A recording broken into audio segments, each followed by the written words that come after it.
महाराष्ट्रात सार्वजनिक तक्रारी कायदा आणि न्याय विभागाशी संबंधित असलेल्या संसदीय स्थायी समितीच्या झालेल्या बैठकीत खासदार राजन विचारे यांनी आपल्या लोकसभा मतदारसंघातील नव्यानं तयार झालेले दिघा गाव या रेल्वे स्थानकाचा लोकार्पण आणि धोकादायक झालेल्या केंद्रीय विद्यालयाच्या नव्यानं होत असलेल्या इमारतीच्या कामांसंदर्भात मुद्दा उपस्थित केला। यावेळी बैठकीमध्ये रेल्वे बोर्डाचे सचिव मिलिंद के देऊस्कर, अंजली गोयल, रविंदर गोयल, देवेंद्र कुमार प्रधान, कार्यकारी संचालक असे रेल्वेचे वरिष्ठ अधिकारीही उपस्थित होते। मध्य रेल्वे आणि हार्बर मार्गाला जोडणाऱ्या ऐरोली कळवा एलिव्हेटेड या महत्त्वाकांक्षी प्रकल्पातील दिघा गाव रेल्वे स्थानक गेले 5 ते 6 महिन्यांपासून तयार होऊनही धूळ खात पडले।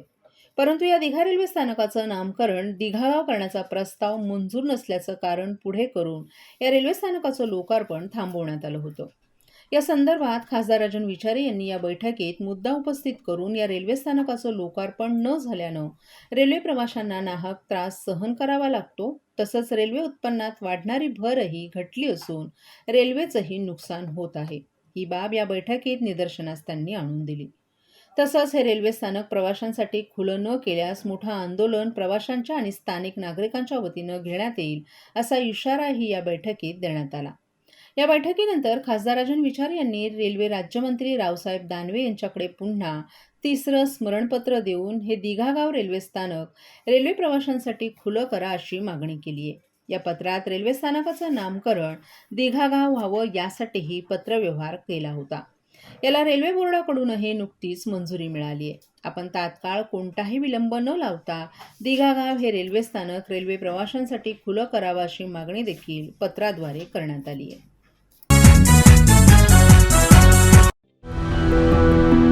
मैं घर घर जाके काम करती हूँ और मेरे हस्बैंड ऐसी बेलदारी मजदूरी करते हैं। पहले मैं टीके लगवाती थी, फिर ऐसा हुआ कि हम लोग काम करते थे, हमारा काम डाउन होने लगा, फिर हम गांव चले गए, फिर गांव से आए तो हम दोनों काम में बिजी हो गए। एनम दीदी हमारे एक दिन घर आई, उन्होंने कहा कि मुझे कार्ड दिखाओ, फिर उन्होंने देखा उसमें कुछ टीके छूटे पड़े। आस पड़ोस में जितने भी बच्चे हैं उनके घर पर गए, उनकी मम्मी पापा से बोले जो जो बच्चे छूट गए हों वो बच्चे अपना टीका लगवा लें। अब हम लोग सारी लेडीज मिलकर बच्चों का टीका लगवा के आए। हम तो भूल गए थे कि हमारे बच्चे का टीका नहीं लगा, लेकिन सरकार नहीं भूली, हमारे दरवाजे पर आए और टीका लगाए। मिशन इंद्रधनुष।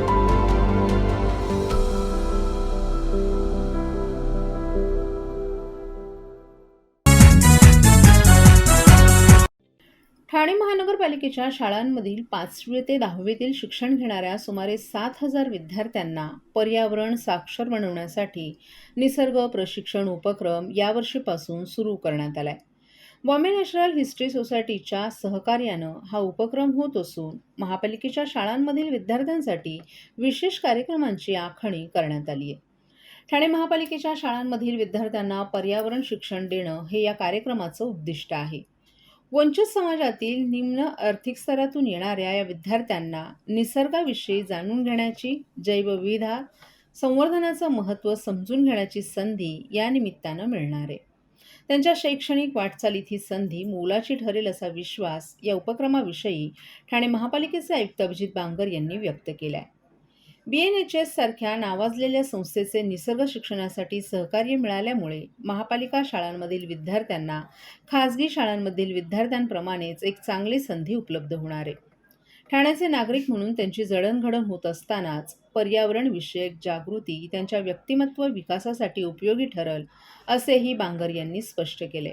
या उपक्रमात BNHSचे शिक्षण अधिकारी आणि समन्वयक पर्यावरण जागरूकता या विषयावर संवादात्मक आणि संकल्पनांवर आधारित सादरीकरण आयोजित करतील। पक्षी, फुलपाखरं, वनस्पती, आपल्या सभोवतालची जैवविविधता, प्लास्टिकमुळे होणारं प्रदूषण, स्वच्छ भारत अभियान, पर्यावरणपूरक जीवनशैली यांच्याबद्दलचे कार्यक्रम शाळांमध्ये पुढील वर्षभर आयोजित केले जाणार आहेत।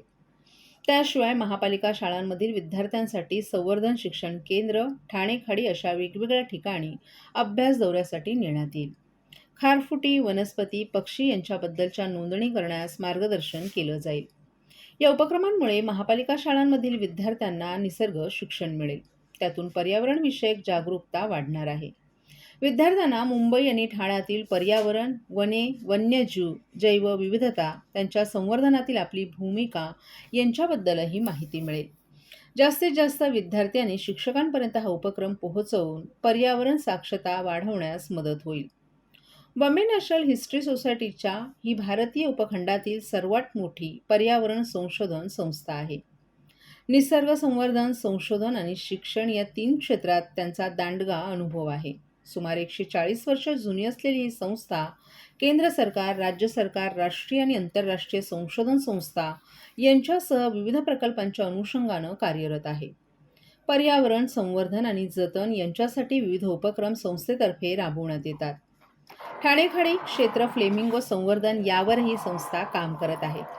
ठाणे महापालिकेचा शिक्षण विभाग आणि BNHS यांच्यात निसर्ग शिक्षण उपक्रमासाठी करार झाला असून त्याची अंमलबजावणीही सुरू झाली आहे.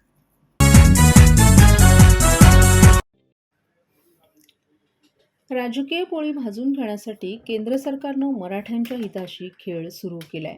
संविधानातील कलम 340 नुसार आरक्षण देणं शक्य असतानाही केंद्र सरकार सूची तयार करत नाही. आमच्या मराठा बांधवांच्या जीवाशी खेळण्याचा अधिकार या सरकारला कोणी दिलाय असा सवाल करत रिपाई एकतावादीचे राष्ट्रीय कार्याध्यक्ष जितेंद्रकुमार इंदिसे यांनी मराठा आरक्षणाला पाठिंबा दिलाय. राष्ट्रीय अध्यक्ष नानासाहेब इंदिसे यांच्या मार्गदर्शनाखाली ते मराठ्यांच्या साखळी उपोषणात सहभागी झाले. ठाणे शहरात मराठा आरक्षणासाठी मराठा समाजातील तरुण उपोषणाला बसले आहेत. या ठिकाणी जितेंद्रकुमार इंदिसे यांनी भेट देऊन पत्रकारांशी संवाद साधला. संपूर्ण देशाचं लक्ष असलेले मराठा आरक्षणाचं भिजत घोंगडं का सरकारनं घातलंय असा सवाल करत आमचे बंधू मनोज जरांगे हे 6 दिवसांपासून उपोषणाला बसले आहेत. त्यामुळे आता मराठ्यांना आरक्षण देण्यापासून कोणीही रोखू शकत नसल्याचं त्यांनी सांगितलं. बरेच लोक असा दावा करत आहेत की मराठ्यांना दिलेलं आरक्षण कोर्टात टिकणार नाही. मात्र तसं नसून सुरुवातीला तत्कालीन मुख्यमंत्री देवेंद्र फडणवीस यांनी जे आरक्षण दिलं होतं ते सर्वोच्च न्यायालयात टिकलं नाही. त्यामागील कारण असं होतं की त्यावेळी 5 सदस्यीय खंडपीठासमोर हा खटला चालला होता. मात्र 16 नोव्हेंबर 1992 रोजी 9 जणांच्या खंडपीठानं 50% वर आरक्षण देता येणार नाही असे आदेश दिलेत. त्यामुळे या आदेशावर 5 जणांचे खंडपीठ निर्णय देऊच शकत नाही. त्यासाठी 11 जणांच्या पूर्णपीठासमोर या सरकारनं जाणं असणं गरजेचं होतं. म्हणजेच या सत्ताधाऱ्यांना खरोखरच मराठ्यांना आरक्षण द्यायचं आहे किंवा नाही असा प्रश्न निर्माण होतोय. भारतीय संविधानाच्या कलम 340 मध्ये असं स्पष्ट नमूद करण्यात आलंय की जातगणना करून एका समूहाला आरक्षण देणं शक्य आहे. त्यासाठी भारतीय संविधानाच्या कलम 340 चा आधार घेऊन आयोगाची निर्मिती करावी. हा आयोग राष्ट्रपतींना आपला अहवाल सादर करेल. त्यानंतर राष्ट्रपती आदेश देऊन आरक्षणाचा प्रस्ताव संसदेच्या दोन्ही पटलांवर मांडण्याची सूचना करतील आणि त्यातूनच त्यासाठी OBC, SC, ST याप्रमाणे नवीन सूची निर्माण करून कोणालाही आरक्षणाचा धक्का न लावता आरक्षण देता येईल. हे काम केंद्र सरकारचं आहे, परंतु केंद्र सरकारला हे करायचं नाही म्हणून केंद्र सरकारनं राज्यांकडील आरक्षणाचे अधिकार संपुष्टात आणून ते अधिकार स्वतःकडे घेतलेत. एकूणच मराठ्यांच्या हिताशी खेळ केंद्र सरकारनं चालवलाय. हे केंद्र सरकार जातीजातींमध्ये भांडणं लावून आपलं राजकीय हित साधण्याचा प्रयत्न करतो. जर गुजरातमध्ये पटेलांना दिलं जात असेल तर महाराष्ट्रात मराठ्यांना आरक्षण का दिलं जात नाही? हे संसदेत बसलेले मराठा खासदार हे मोदींच्या भीतीमुळे त्या विरोधात बोलायला तयार नाहीत. त्यामुळेच आता राज्यातील 288 आमदारांनी पंतप्रधानांच्या घरासमोर बसून आपल्या मराठा बांधवांना टिकणारं आरक्षण मिळवून द्यायला हवं असंही त्यांनी सांगितलं.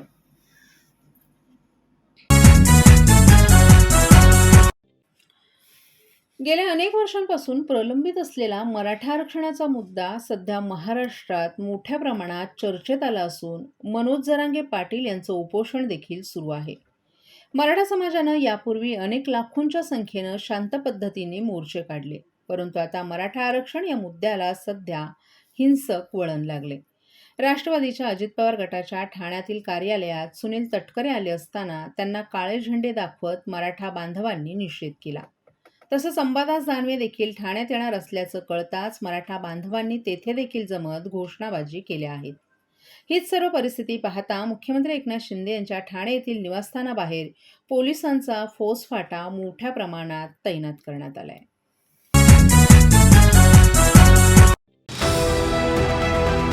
NJSB सौर शक्ती कर्ज. Go green. करा वीज बिलावर बचत. आकर्षक व्याजदर, 84 महिने परतफेड कालावधी, 80% लोन, व्यावसायिक आणि उद्योजकांकरता सुद्धा. अधिक माहितीसाठी तुमच्या जवळच्या शाखेला भेट द्या किंवा संपर्क साधा.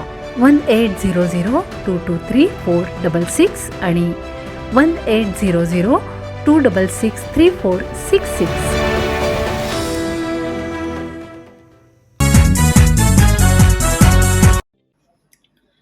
मराठा आरक्षणाप्रश्नी आमदारांनी बाजू मांडावी यासाठी किसन कथोरे यांची भेट घेण्यासाठी आलेल्या मराठा कार्यकर्त्यांना किसन कथोरे यांनी शिवीगाळ केल्याचा आरोप करत मराठा कार्यकर्त्यांनी त्यांच्या गाडीसमोर झोपून त्यांची गाडी अडवली. पोलिसांनी तात्काळ या कार्यकर्त्यांना बाजूला करत कथोरे यांच्या गाडीला वाट मोकळी करून दिली. त्यानंतर मराठा कार्यकर्त्यांनी कथोरे यांच्यावर शिवीगाळ केल्याचा आरोप करत जोरदार घोषणाबाजी केली आणि पुन्हा त्यांना ठाण्यात येऊ न देण्याचा इशारा देण्यात आलाय.